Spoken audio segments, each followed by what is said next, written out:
deyib prezidentin köməkçisi Hikmət Hacıyev. Zəngəzur dəhlizinin açılması məsələsinə də toxunub. Orada da bir statımız var. Deyir, bizim fikrimizcə bu artıq yeni geosiyasi reallığın ayrılmaz hissəsidir. Sözügedən layihə yalnız Azərbaycanın deyil, Ermənistanın da maraqlarına cavab verir. Çünki Ermənistan da anlayır ki, regionda tranzit imkanlarına malik olması onun öz inkişafı baxımından mühüm əhəmiyyət daşıyır. Belə.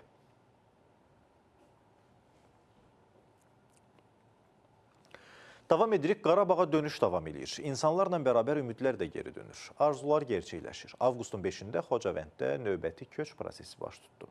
107 nəfər ata-baba yurduna geri dönüb. Bildirilib ki, sakinlərin doğma yurdda məskunlaşması üçün bütün zəruri şərait yaradılıb.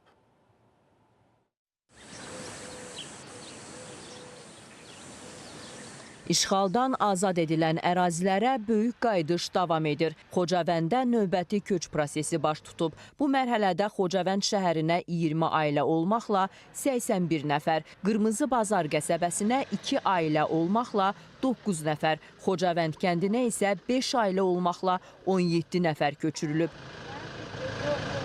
Doğma yurda dönən sakinlərə evlərin açarları təqdim olunub. Tədbirdə ANAMAnın əməkdaşları tərəfindən mina və partlamamış hərbi sursatların yaratdığı təhlükələr barədə ətraflı məlumat verilib. Ailələrə tanımadıkları naməlum əşya və cisimlərdən uzaq durmaları, belə hallarla qarşılaşdıkları təqdirdə isə aidiyyatı qurumlara məlumat vermələri tövsiyə olunub.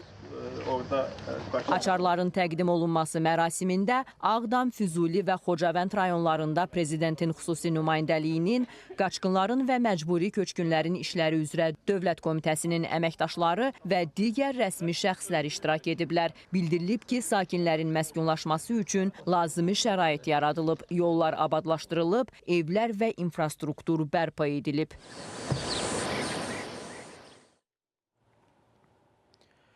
Ermənistanın baş naziri Nikol Paşinyan ABŞ-nin sülh məramlı missiyaları üzrə xüsusi elçisinin